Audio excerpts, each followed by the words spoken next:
নমস্কার বন্ধুরা, আমি অন্তরা। চলো শিখিতে তোমাদের স্বাগতম। আজ অষ্টম শ্রেণীর অচিন্ত্য কুমার সেনগুপ্তের লেখা ছন্নছাড়া কবিতাটির সারসংক্ষেপ ও বিষয়বস্তু সম্পর্কে আলোচনা করব। তো ভিডিওটি শেষ হওয়া পর্যন্ত সাথে থেকো। প্রথমেই আমরা কবিতাটি কবি অচিন্ত্য কুমার সেনগুপ্তের সম্পর্কে কিছু তথ্য জেনে নেব। কবি অচিন্ত্য কুমার সেনগুপ্তের 1903-এ জন্ম এবং 1976-এ মৃত্যু। কবি অচিন্ত্য কুমার সেনগুপ্ত বাংলাদেশের অন্তর্গত নোয়াখালীতে তার জন্ম এবং কবির কিছু বিখ্যাত উপন্যাসের নাম বেদে, বিবাহের চেয়ে বড়, প্রাচীর ও প্রান্তর, অকাল বসন্ত, অধিবাস, যতনাবিধি, সারে প্রভৃতি। এবং কিছু বিখ্যাত কাব্যগ্রন্থ হল অমাবস্যা, আমরা, প্রিয়া ও পৃথিবী, নীল আকাশ, আজন্মা সুরভি প্রভৃতি। এবং কিছু প্রবন্ধের নাম হল কবি শ্রী রামকৃষ্ণ, পরম পুরুষ শ্রী শ্রী রামকৃষ্ণ প্রভৃতি। এবার আমরা কবিতাটি পাঠ করব এবং লাইন বাই লাইন বোঝার চেষ্টা করব। তো চলো শুরু করা যাক। ছন্নছাড়া, অচিন্ত্য কুমার সেনগুপ্ত। গলির মোড়ে একটা গাছ দাঁড়িয়ে, গাছ না গাছের প্রেতচ্ছায়া, আঁকাবাঁকা শুকনো কতগুলি কাঠির কঙ্কাল, শূন্যের দিকে এলোমেলো তুলে দেয়া, রুক্ষ রুষ্ট রিক্ত জীর্ণ, লতা নেই, পাতা নেই, ছায়া নেই, ছাল নেই, বাকল নেই, নেই কোথাও এক আঁচড় সবুজের প্রতিশ্রুতি, এক বিন্দু সরসের সম্ভাবনা। ওই পথ দিয়ে জরুরি দরকারে যাচ্ছিলাম ট্যাক্সি করে। ড্রাইভার বললে, ওদিকে যাব না, দেখছেন না ছন্নছাড়া কটা বেকার ছোকরা রাস্তার মাঝখানে দাঁড়িয়ে আড্ডা দিচ্ছে। চোঙা প্যান্ট, চোখা জুতো, রোখা মেজাজ, ঠোকা কপাল, ওখান দিয়ে গেলেই গাড়ি থামিয়ে লিফট চাইবে, বলবে হাওয়া খাওয়ান। অর্থাৎ কবি ট্যাক্সি করে কোনো একটি উদ্দেশ্যে রওনা হয়েছিলেন।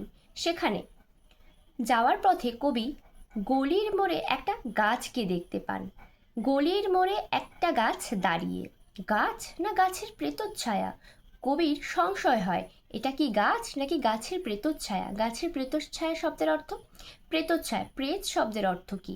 প্রেত শব্দের অর্থ আমরা কোনটাকে বুঝে থাকি? প্রেত বা পিশাচের ছায়া।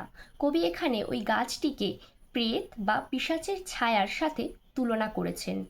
আঁকাবাঁকা শুকনো কতগুলি কাঠির কঙ্কাল, মানে যখন কোনো গাছে পাতা থাকে না, এই গাছটিকে দেখলে আমরা, পাশের যে গাছটিকে দেখলে আমরা বুঝতে পারবো যে এখানে গাছটির কোথাও পাতা কিচ্ছু নেই, একদম রুক্ষ রুষ্ট জীর্ণ হয়ে গেছে গাছটি। তাতে সেটাকে দেখে কি মনে হচ্ছে? কতগুলো কাঠির কঙ্কাল শূন্যের দিকে এলোমেলো তুলে দেয়া, সেটা যেন কি হয়েছে না, ওপরের দিকে শূন্য মানে আকাশের দিকে এলোমেলো তুলে দেওয়া হয়েছে। কোনটাকে তুলে দেওয়া হয়েছে? ওই আঁকাবাঁকা শুকনো কতগুলি কাঠির কঙ্কালকে। আর এই শুকনো কাঠির কঙ্কাল কাকে বোঝানো হয়েছে? এই গাছটিকে বোঝানো হয়েছে। সেই গাছটি কীরকম কবি বর্ণনা করেছে? সেই গাছটি রুক্ষ রুষ্ট রিক্ত এবং জীর্ণ, মানে তার অবস্থা এতটাই খারাপ যে সেটা রুক্ষ হয়ে গেছে, রুষ্ট হয়ে গেছে, রিক্ত হয়ে গেছে, জীর্ণ হয়ে গেছে। কবি আরও বলেছেন যে গাছটির লতা নেই, পাতা নেই, ছায়া নেই, ছাল নেই, বাকল নেই, নেই কোথাও এক আঁচড় সবুজের প্রতিশ্রুতি, মানে কোথাও একটা আঁচড় সবুজের প্রতিশ্রুতি, মানে কোথাও একটা সবুজ পাতার ছোঁয়াটুকু নেই, এক বিন্দু সরসের সম্ভাবনা। ওই পথ দিয়ে জরুরি দরকারে যাচ্ছিলাম ট্যাক্সি করে। ঠিক ওই রকমই একটা পথ বা ওই গাছের ধারে যে পথটি রয়েছে সেই পথ দিয়ে কবি যাচ্ছিলেন কিসে করে? ট্যাক্সি করে। ড্রাইভার, কবির গাড়ির যে চালক ড্রাইভার, তাকে বললেন ওদিকে যাব না, দেখছেন না ছন্নছাড়া কটা বেকার ছোকরা রাস্তার মাঝখানে দাঁড়িয়ে আড্ডা দিচ্ছে। তো ড্রাইভার বলছে যে ওখানে কি আছে? ছন্নছাড়া কটা বেকার ছোকরা। ছন্নছাড়া মানে কি? ছন্নছাড়া মানে হচ্ছে বাউন্ডুলে প্রকৃতির ছেলেকে বোঝানো হয়েছে, যারা বেকার, যাদের কোনো কাজ নেই, ছোকরা মানে ছেলে, রাস্তার মাঝখানে দাঁড়িয়ে আড্ডা দিচ্ছে। চোখা প্যান্ট, চোখা প্যান্ট বলতে কোনটাকে বোঝানো হয়েছে? এদিকে আমরা ছবিতে দেখলে বুঝতে পারবো চোখা প্যান্ট বলতে বোঝানো হয়েছে যেই প্যান্টগুলোর শেষের দিকটা একটু সরু এবং ওপরের দিকটা মোটা, তো সেটাকে বলা হচ্ছে চোখা প্যান্ট। এবং চোখা জুতো কোনগুলো বলা হচ্ছে? যার সামনের দিকটা ছোচালো এবং পেছনের দিকটা একটু মোটা মতো, সেটাকে বলা হচ্ছে চোখা জুতো। আর রোখা মেজাজ, তাদের মেজাজটা কেমন? তাদের মেজাজটা হচ্ছে রুক্ষ। এবং ঠোকা কপাল, তাদের কপালটা কীরকম? ঠোকা। ওখান দিয়ে গেলেই গাড়ি থামিয়ে লিফট চাইবে, বলবে হাওয়া খাওয়ান। তো ওখান দিয়ে গেলেই গাড়ি থামিয়ে বলবে যে আমাদের হাওয়া খাওয়ান এবং লিফট চাইবে। লিফট মানে কি? যে আমাদেরকে পৌঁছে দিন। লিফট আমরা কোনটাকে বুঝে থাকি? এক স্থান থেকে আরেক স্থান যাওয়ার জন্য যখন কোনো গাড়ি যায় তখন আমরা কি বলি? যে আমাদেরকে কি একটু লিফট দেওয়া যাবে? তো সেই যে লিফট চেয়েছে তারা লিফট চাইবে এবং কি বলবে? যে আমাদেরকে হাওয়া খাওয়ান। আচ্ছা, তারপরের লাইন। তো এই কারণের জন্য ড্রাইভার তাদেরকে গাড়িতে ওঠাতে চাইল না। আচ্ছা, তারপর কারা ওরা? কবি প্রশ্ন করছে, ওরা কারা? এবার ড্রাইভার বলছে, চেনেন না ওদের? ওরা বিরাট এক নৈরাজ্যের, এক নেই রাজ্যের বাসিন্দা। নৈরাজ্যর কথা মানে কি? যে রাজ্যের রাজা নেই তাকে বলা হয় নৈরাজ্য। যে রাজ্যের রাজা নেই সেই রাজ্যতে কাদের শাসন চলবে? অবশ্যই যেই রাজ্যে তারা বাসিন্দাদেরই শাসন চলবে, কারণ সেই রাজ্যে রাজা নেই। এক নেই রাজ্যের বাসিন্দা। আর যেই রাজ্যে রাজা নেই সেই রাজ্য কি আছে? না, তাই জন্য এখানে বলা হচ্ছে এক নেই রাজ্যের বাসিন্দা। রাজ্য কাকে বলা হয়? যে রাজ্যে একজন রাজা থাকে, কিন্তু ওদের রাজ্যে তো কোনো রাজাই নেই, তাই জন্য কি বলা হচ্ছে? নৈ রাজ্যের এক নেই রাজ্যের বাসিন্দা। ওদের কিছু নেই। কি কি নেই ওদের? ভিটে নেই, ভিত নেই, রীতি নেই, নীতি নেই, আইন নেই, কানুন নেই, নেই বিনয়, নেই ভদ্রতা, নেই শ্লীলতা, নেই শালীনতা, নেই ঘেঁষপেন না ওদের কাছে। তাহলে ড্রাইভারটা ওখানে কি বলল? যে ওদের কি নেই? ওরা হচ্ছে এক নেই রাজ্যের বাসিন্দা বা নৈ রাজ্যের বাসিন্দা। এবং ওদের কি কি নেই? ভিটে নেই মানে কি? তাদের বাড়ি নেই। রীতি নেই, নীতি নেই, তাদের কোনো কি লাইফে বা জীবনে চলার কোনো ডিসিপ্লিন নেই। আইন নেই, কানুন নেই, নেই বিনয়, নেই ভদ্রতা, তাদের মধ্যে ভদ্রতার ভাবটুকু নেই। শ্লীলতা মানে ভদ্রতা বা শালীনতাও নেই তাদের মধ্যে। শালীনতা মানে কি? লজ্জা, তাদের লজ্জাও নেই। ঘেঁষবেন না ওদের কাছে যাবেন না। পরের, কেন নেই? ওরা যে নেই রাজ্যের বাসিন্দা, তখন কবি জিজ্ঞাসা করছে যে কেন নেই, তাদের এগুলো কেন নেই? তখন ড্রাইভার বলছে ওরা যে নেই রাজ্যের বাসিন্দা, কারণ তারা যে নেই রাজ্যের বাসিন্দা, তাই জন্য তাদের কাছে নেই। ওদের জন্য কলেজে সিট নেই, অফিসে চাকরি নেই, কারখানায় কাজ নেই, ট্রামে বাসে জায়গা নেই। আরও বলছে ওদের জন্য আর কি কি নেই? না, ওদের কলেজে সিট নেই। কেন নেই? এখানে আমরা আগে জেনেছি যে এখানে বলেছে ভিটে নেই, ভিত নেই, রীতি নেই, তাদের আইন নেই, কানুন নেই। তাহলে যাদের বাড়ি নেই, নিয়ম কানুন নেই, আইন কানুন নেই, ভদ্রতা নেই, তাহলে তাদেরকে কে কলেজে সিট দেবে? কেই বা অফিসে চাকরি দেবে? কারখানায় কেই বা কাজ দেবে? আর ট্রামে বাসে জায়গা কে দেবে? যাদের এই জিনিসগুলো নেই তাদেরকে কি নেই? না, তাদের এগুলো কিছুই তাদের জুটবে না। মানুষ তাদেরকে একঘরে করে দিয়েছে। মেলায় খেলায় টিকিট নেই, তাদের মেলায় খেলায় তারা টিকিটও পায় না। হাসপাতালে বেড নেই, বাড়িতে ঘর নেই, খেলবার মাঠ নেই, তাই জন্য তাদের কি নেই? না, তাদের মেলায় খেলার টিকিটও তারা পায় না। হাসপাতালের বেড নেই, তারা অর্থ সংকটে ভোগে, তাহলে তাদের হাসপাতালে বেড থাকবে কি করে? তাদের জন্য হাসপাতালের বেডটুকু সংরক্ষণ করে রাখা হয় না। বাড়িতে বাড়িতে ঘর নেই, তাদের বাড়ি তো আছে কিন্তু বাড়িতে থাকবার মতো ঘরটুকু তাদের নেই। খেলবার মাঠ নেই, অনুসরণ করবার নেতা নেই, প্রেরণা জাগানোর প্রেম নেই। এই কথাটির মানে কি? অনুসরণ করবার নেতা নেই। আমরা প্রত্যেকেই যখন জীবনে চলার পথে আমাদের সবাই অভিভাবক থাকে কিংবা আমাদের স্যার থাকেন, টিচার থাকেন, তারা আমাদেরকে বিভিন্নভাবে চলার জন্য প্রেরণা জাগায় বা তাদেরকে অনুসরণ করি আমরা। তাহলে অনুসরণ করে আমরা জীবনে আরও এগিয়ে যাই, কিন্তু তাদের মধ্যে এই অনুসরণ করবার নেতাটুকু নেই, প্রেরণা জাগানোর প্রেম নেই, ওদের প্রতি সম্ভাষণে কারো দরদও নেই, এবং ওদের যে আহ্বান করবে, সম্ভাষণ করবেন, সেই কারো দরদটুকু নেই।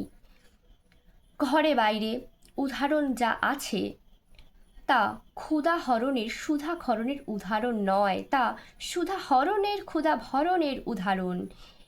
শুধু নিজের দিকে ঝোল টানা, এটুকুনির মানে কি? তাদের ঘরে বাইরে উদাহরণ যা আছে, মানে এবার যেটা আছে ওদের সেটা বলছে। ওদের কি আছে? ঘরে বাইরে উদাহরণ যা আছে তা সেই জিনিসটি ক্ষুধাহরণ। ক্ষুধাহরণ মানে কি? ক্ষুধাহরণ মানে খাবারের ইচ্ছা চলে যাওয়া, এবং সুধাক্ষরণ মানে কি? সুধাক্ষরণ মানে কোনো অমৃত নিঃসরণ। মানে এই ক্ষুধাহরণ এবং সুধাক্ষরণের উদাহরণ নয় তাদের ঘরে বাইরে যেটা আছে, তা সুধাহরণের এবং ক্ষুধাভরণের উদাহরণ। সেটা কিসের উদাহরণ? না, সেটা সুধাহরণ।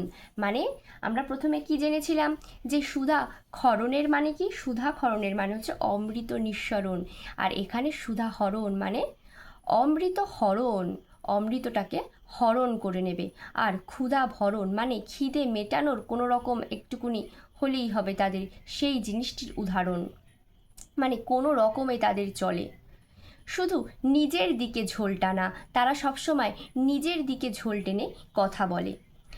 এক ছিল মধ্যবিত্ত বাড়ির এক চিলতে ফালতু এক রক, তাও দিয়েছে লোপাট করে। কি বলছে? না, এক ছিল মধ্যবিত্ত বাড়ির এক চিলতে ফালতু এক রক ছিল, তাও সেটা তারা লোপাট করে দিয়েছে। তাই এখন পথে এসে দাঁড়িয়েছে সড়কের মাঝখানে। যেহেতু তাদের আর বাড়িতে জায়গা নেই, তাই জন্য তারা কোথায় এসে দাঁড়িয়েছে? তারা রাস্তার মাঝখানে এসে দাঁড়িয়েছে। কোত্থেকে আসছে সেই অতীতের স্মৃতি নেই, কোথায় দাঁড়িয়ে আছে সেই বর্তমানের গতি নেই, কোথায় চলছে নেই সেই ভবিষ্যতের ঠিকানা। কি বলেছে? বলেছে তারা যে এখানে এসে দাঁড়িয়েছে, তারা কোত্থেকে আসছে সেই অতীতের স্মৃতি নেই, তারা যে পেছনে কোথা থেকে এসেছে তার কোনো স্মৃতি নেই, কোথায় দাঁড়িয়ে আছে সেই বর্তমানের গতিও নেই। মানে তারা যে কি করবে জীবনে, তাদের সেই জিনিসটা নিয়ে কোনো ভাবনা নেই। কোথায় চলছে নেই সেই ভবিষ্যতের ঠিকানা, কোথায় তাদের জীবনটা যাবে তার কোনো ঠিকানা নেই, সেই জন্য তাদের কোনো দুশ্চিন্তাও নেই। সেচহীন ক্ষেত, তাই জন্য তাদের যে জীবনটা কিসে পরিণত হয়েছে? সেচহীন ক্ষেত। সেচহীন ক্ষেত মানে কি? যদি আমরা একটা জমিতে যদি আমরা জল না দিই, সেই ক্ষেতটার কি অবস্থা হবে? অবশ্যই সেটা ফলনের যোগ্য হবে না। তো তাদের জীবনটা কিরকম হয়ে গেছে?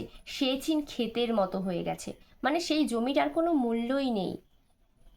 মণিহীন চোখ, আচ্ছা মণিহীন চোখের কি কোনো মানে আছে? যেই চোখে মণি নেই সেই চোখ দিয়ে তো আমরা দেখতেই পারবো না, তাহলে তাদের জীবনটা মণিহীন চোখের মতো হয়ে গেছে। চোখহীন মুখে কি নেই? চোখ নেই। জীবনটা কেমন হয়ে গেছে? একটা মুখের মধ্যে যদি চোখ না থাকে তাহলে সেই মুখের কি মানে? তাহলে তাদের জীবনটা কি হয়ে গেছে? চোখহীন মুখের মতো হয়ে গেছে। একটা স্ফুলিঙ্গহীন ভিজে বারুদের স্তূপ। কি কি হয়ে গেছে তাদের জীবনটা? না, একটা স্ফুলিঙ্গহীন ভিজে বারুদ। স্ফুলিঙ্গহীন মানে কি? আগুনের ফুলকি যেটাকে বলা হয়, আগুনের ফুলকিহীন মানে বারুদের স্তূপ তো আছে কিন্তু স্ফুলিঙ্গহীন, সেখানে কোনো আগুনের স্ফুলিঙ্গ নেই, সেখানে কোনো কোনো আগুনের ফুলকি নেই। আগুনের ফুলকিহীন ভিজে বারুদের স্তূপ। ভিজে বারুদের স্তূপ মানে কি? সেখানে আর কোনো কি হবে না, সেখানে আর কোনো আশা নেই, তাই না? তো তাদের জীবনটাকে এগুলোর সাথে তুলনা করে আমাদেরকে বোঝানো হয়েছে। সেচহীন ক্ষেত, মণিহীন চোখ, চোখহীন মুখ, একটা স্ফুলিঙ্গহীন ভিজে বারুদের স্তূপ। আমি বললুম, না, ওখান দিয়েই যাব। তখন কবি বলছে, এখানে প্রথমে এখানটাতে আমরা যে একটা গাছের একটা চিত্র দেখতে পেয়েছি। তারপরে ড্রাইভারটা যে কবির কাছে এই পর্যন্ত যে বাউন্ডুলে বা ছন্ন ছাড়া ছেলেদের একটা জীবনের বৃত্তান্ত আমাদেরকে দেখিয়েছে। এবার আমরা দেখব তারপরে কবি কি বলছে। কবি বলছে, আমি বললুম না, ওখান দিয়েই যাব। কবি বলছে আমি ওখান দিয়েই যাব, ওখান দিয়ে আমার শর্টকাট, কারণ কবি ওখান দিয়ে শর্টকাট। শর্টকাট মানে কি? শর্টকাট মানে আমরা সবাই জানি যেটাতে করলে খুব অল্প সময়ে সেই কাজটি হয়ে যায়, সেটা। তাহলে সেই রাস্তাটা দিয়ে গেলে কবি তাড়াতাড়ি তার গন্তব্যস্থলে পৌঁছাতে পারবে। তাই জন্য কবি বলেছেন, না, আমি ওখান দিয়েই যাব। ওদের কাছাকাছি হতেই মুখ বাড়িয়ে জিজ্ঞেস করলুম। তা যখন যাওয়ার সময় কবি ওদের কাছাকাছি যাওয়াতেই সেই ছন্নছাড়া বা বাউন্ডুলে ছেলেদেরকে জিজ্ঞাসা করলো, মুখ বাড়িয়ে জিজ্ঞাসা করলো, তোমাদের ট্যাক্সি লাগবে? তোমাদের কি ট্যাক্সি লাগবে? লিফট চাই? কবি নিজেই জিজ্ঞাসা করলো যে তোমাদের কি ট্যাক্সি লাগবে? তোমাদের কি লিফট চাই? আরে এই তো ট্যাক্সি, এই তো ট্যাক্সি, লে হালুয়া। মানে এখানে কি বলা হয়েছে? তো কবি যখন ওদেরকে জিজ্ঞাসা করেছে যে তোমাদের কি ট্যাক্সি লাগবে, তখন সেই ছন্নছাড়া ছোকরাগুলি তাদেরকে বা কবিকে বলেছে, আরে এই তো ট্যাক্সি, এই তো ট্যাক্সি, লে হালুয়া। লে হালুয়া মানে কি? আমরা তারা আনন্দের সাথে এই কথাটি বলেছে যে লে হালুয়া মানে পেয়ে গেছে। এটা হচ্ছে আনন্দ সূচক একটি শব্দ।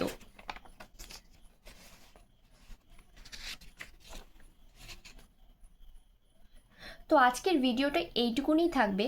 তোমাদেরকে পরের ভিডিওতে আমি পুরোটা শেষ করে দেব, কারণ কবিতাটি অনেকটাই বড়, তো একটা ভিডিওর মধ্যে এটা শেষ করা সম্ভব নয়। তো আজকের ভিডিওটা এইটুকুনি, পরের দিন পুরোটা শেষ করে দেয়া হবে। ধন্যবাদ। আর ভিডিওটি ভালো লেগে থাকলে একটা লাইক করে দিও আর চ্যানেলটাকে সাবস্ক্রাইব করে দিও। ধন্যবাদ।